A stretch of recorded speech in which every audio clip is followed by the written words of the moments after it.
మరి ఈరోజు కేవలం మన రాష్ట్రాల్లోనే కాదు, ఆంధ్ర తెలంగాణే కాదు, తెలుగు భాష మాట్లాడుతున్న ఇతర రాష్ట్రాల్లో ఉన్న ప్రతి వారు మన ప్రవాస తెలుగువారైతేనేమి, ప్రపంచవ్యాప్తంగా మన ప్రవాస తెలుగువారైతేనేమి అందరూ కూడా ఈరోజు రామారావు గారికి ఘన నివాళులు అర్పించుకుంటున్నారు.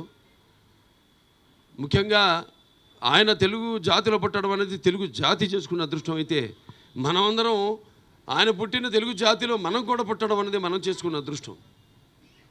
ఎందుకంటే నేను చాలా సందర్భాల్లో చెప్పాను, ఎన్టీఆర్ అంటే కేవలం నందమూరి తారక రామారావు కాదు, ఏంటంటే నటనాలయం, ఆయన ఇల్లే ఒక నటనాలయం, అందులో ఆయన ఒక నటరాజు నరసింహుడు, టీ అంటే తారమండలంలోని తారక ధృవతారకుడు, ఆర్ అంటే రాజర్షి రారాజు, రాజకీయ ధురంధర యుగంధరుడు, రమణీయ రమ్య కమనీయ సౌమ్య గుణధాముడని. మరి ఆయన ముఖ్యంగా నటుడుగా చూసుకుంటే ఆయన వేణి పాత్ర లేదు. అంటే ఎన్టీఆర్ అంటే నటన ఒక నిర్వచనం, ఎన్టీఆర్ అంటే నవరసాలకు ఒక అలంకారం, ఎన్టీఆర్ అంటే నటనకు ఒక విశ్వవిద్యాలయం. అలాగే రాజకీయాల్లో చూసుకుంటే ఎన్టీఆర్ అంటే ఒక నూతన జాతికి ఒక ఆరంభ మంత్రం. అలాగే ఎన్టీఆర్ అంటే ఒక నూతన జాతికి ఒక మార్గదర్శకం, ఒక శకారంభానికి ఆయన. అలాగే ఎన్టీఆర్ అంటే నానా జాతులకి దైవ సమానం. అలాగే మరి ఎన్టీఆర్ అంటే యువతకి ఒక ఆదర్శం, అలాగే నెత్తురు మరిగేలా చేసే ఒక అగ్నికణం. అలాగే ఎన్టీఆర్ అంటే ఆయన జీవితమే భగవద్గీతలా సాగిన ఒక మహత్తర జీవితం నందమూరి తారక రామారావు. అందుకే ఆయన నిరంతర ప్రజల గుండెల్లో నిత్య యవ్వన, నిత్య జీవన, నిత్యాభిమాన భూషుడయ్యాడు. నిండు గుండెల్లో సజీవంగా నిలిచే ఒక నిత్యామృతాన్ని తాగిన దేవుడిలో మారాడు. మరణం లేని చిరస్మరణీయ మహనీయుడు అనిపించుకున్నాడు. ఎవరికి దక్కని ఒక ఘనమైన మహత్తర జన్మను పొందాడు నందమూరి తారక రామారావు గారు. అందుకే అటువంటి ఆయనకి మరణం ఏది, ఆయన నిత్యం వెలిగే ఒక మహనీయ మహత్తర జీవిత విధానం నందమూరి తారక రామారావు గారు. అలాగే ఆనాడు మనం చూసుకుంటే ఆయన చేసిన పాత్రలు లేవు నటుడిగా.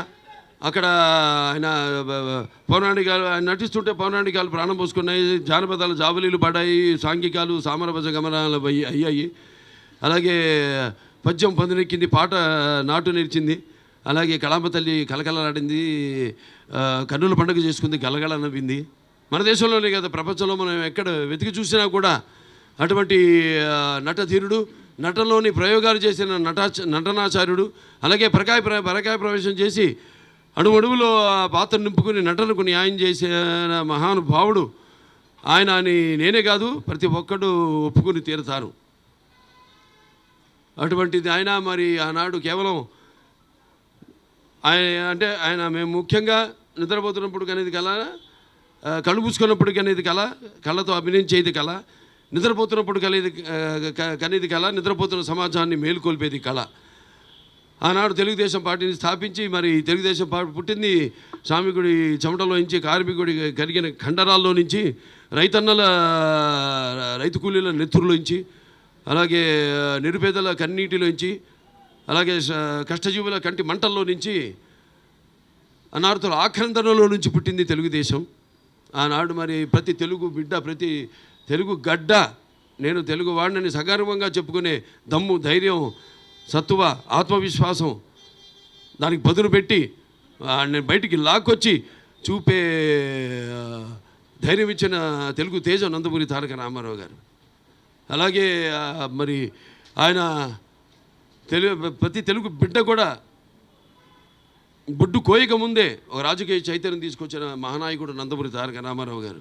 అంతవరకు చాలామందికి అసలు రాజకీయాల మీద పెద్ద ఆసక్తి ఉండేది కాదు, చాలామందికి తెలియదు కూడా. అటువంటిది వాళ్ళందరిలో కూడా చైతన్యం తీసుకొచ్చి, రాజకీయ చైతన్యం తీసుకొచ్చి, వాళ్ళందరూ కూడా ఆ రోజు కొందరే ఈ యొక్క రాజకీయాల్ని శాసిస్తూ ఉండేవారు. అటువంటిది వెనుకబడిన తరగతులు అయితేనేమి, బడుగు బలహీన వర్గాలు అయితేనేమి, తాడిత పీడిత కులాలు అయితేనేమి, అలాగే డాక్టర్లు అయితేనేమి, లాయర్లు అయితేనేమి, గ్రాడ్యుయేట్లు అయితేనేమి, పోస్ట్ గ్రాడ్యుయేట్లు అయితేనేమి, వాళ్ళందరినీ కూడా రాజకీయాలకు తీసుకొచ్చి కొత్త రాజకీయ వరబడి మొదలుపెట్టిన మహానుభావుడు నందమూరి తారక రామారావు గారు. మరి ఆయన ఎన్నో విఫలపాత్మకమైన పథకాలను తీసుకురావడం జరిగింది. అవి ప్రజలకు ఉపయోగపడేవి, అలాగే సానుకూలమైనవి కూడా. ఎన్టీ రామారావు గారు ముందు తర్వాత ఆయన ప్రవేశపెట్టిన పథకాలు, ఆయన అమలు చేసిన పథకాలు మరి ఈ రోజుకి అందరూ పేర్లు మార్చి వాటిని కొనసాగించడం తప్ప లేకపోతే వాళ్ళకి వేరే గతి లేదు. That is NTR. సరే, ఇవాళ మన బసవతారక ఇండో అమెరికన్ హాస్పిటల్ విషయానికి వస్తే, ఆనాడు మా అమ్మగారు స్వర్గీయ శ్రీ నందమూరి బసవరామ తారకం గారు క్యాన్సర్ బారిన పడి ఆవిడ చనిపోవడం, అప్పుడు ఆవిడ అక్కడ చెన్నైలో కూడా అడియార్ హాస్పిటల్లో ట్రీట్ చేయడం జరిగింది. అలాగే అమెరికా కూడా తీసుకెళ్ళడం జరిగింది. అయినా ఆవిడ క్యాన్సర్ బారిన పడి శివైక్యం లింగైక్యం పరమపదించడం జరిగింది. ఆవిడ ఆఖరి కోరిక ఎంతో ఖర్చుతో కూడుకున్న వైద్యాన్ని నిరుపేదలకి అతి తక్కువ ధరకి అందించాలి, అలాగే అంతర్జాతీయ ప్రమాణాలతో కూడిన వైద్యాన్ని అందించాలని ఆవిడ కోరిక. దాన్ని పురస్కరించుకొని ఆయన ఆనాడు 1980లో ఈ యొక్క ఆసుపత్రికి పునాది వేయడం జరిగింది. ఆ తర్వాత కొంచెం 10 ఏళ్ళు పట్టింది. ఆర్థిక పరిస్థితి, ఎందుకంటే ఇది charity, no profit no loss. దాతలు, బ్యాంకులు, లేకపోతే ఏమన్నా పారిశ్రామికవేత్తలు వాళ్ళ సిఎస్ఆర్ ఫండ్స్ వాటి మీద ఆధారపడి పడాల్సిందే తప్పితే చాలామంది ముందుకొచ్చి, ముఖ్యంగా మనం గుర్తించుకోవాల్సింది ఇక్కడ మన కాకతీయ సిమెంట్స్ ఆయన వెంకటేశ్వర్లు గారిని, అలాగే మన పోలవరపు తులసి గారిని మనం గుర్తుపెట్టుకోవాలి. వాళ్ళు ముందుకొచ్చి మరి ఆర్థికంగా సహాయం అందించడం జరిగింది. 10 ఏళ్ళు పట్టింది ఆసుపత్రి పూర్తవడానికి. ఆ తర్వాత 2000లో అటల్ బిహారీ వాజ్పేయి గారి చేతుల మీదుగా చంద్రబాబు నాయుడు గారు అప్పుడు ముఖ్యమంత్రిగా ఉన్నప్పుడు ఆయన కూడా 7.5 కోట్లు టాటా సౌరభ్జీ ట్రస్ట్ నుంచి, అలాగే ఎంపీ ల్యాడ్స్ నుంచి కూడా డబ్బులు సమకూర్చి ఈ యొక్క ఆసుపత్రిని పూర్తి చేసి అటల్ బిహారీ వాజ్పేయి గారు అప్పటి ప్రధానమంత్రి గారి చేత ఆయన దీన్ని ప్రారంభించడం జరిగింది ఆసుపత్రిని. అప్పటి నుంచి అప్పుడు ఏమీ లేదు, ఇక్కడ అంత బండలే, ఏంటి ఇక్కడ కడుతున్నారు ఆసుపత్రి అన్నారు. ఇవాళ చూడండి, ప్రపంచంలోనే ఇది మన జూబ్లీ హిల్స్.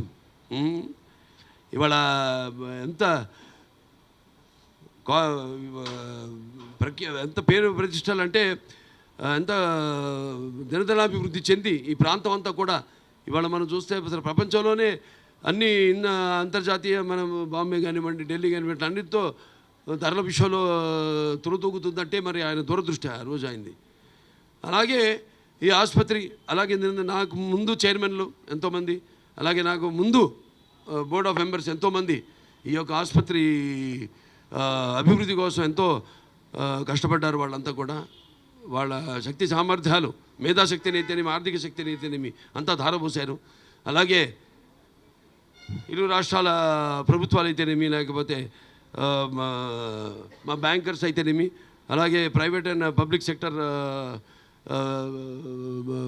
ఇండస్ట్రియలిస్ట్ అయితేనేమి ఎంతోమంది ముందుకొచ్చి ఈ యొక్క ఆసుపత్రి అభివృద్ధి కోసం ఎంతో వాళ్ళు సహాయ సహకారాలు అందించారు.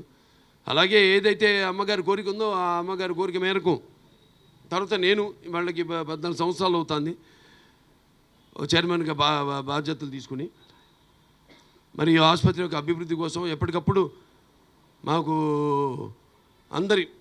మా ఏదైతే డాక్టర్స్ బృందం ఉందో, లేకపోతే నాన్ మెడికల్, పారామెడికల్, అలాగే నర్సింగ్ స్టాఫ్ వాళ్ళందరూ, ముఖ్యంగా డాక్టర్లు వాళ్ళ సలహాల మేరకు మన ఆసుపత్రి ఏదైతే మా అమ్మగారు కోరుకుందో ఎటువంటి బయట హాస్పిటల్స్కి తగ్గకుండా మన వైద్యం అందించాలి అన్నది దృష్టిలో పెట్టుకుని మరి పరికరాలన్నీ కూడా అత్యాధునికమైన పరికరాలు, రోబోటిక్ సర్జరీ అయితేనేమి, అన్నీ పెట్ స్కాన్ అయితేనేమి, ఇటువంటి అన్నీ కూడా ఎప్పటికప్పుడు అప్డేట్ చేసుకుంటూ ఈ యొక్క ఆసుపత్రిని ఈరోజు భారతదేశం గర్వించదగ్గ సింగిల్ స్పెషాలిటీ క్యాన్సర్ హాస్పిటల్గా అభివృద్ధి చెందింది.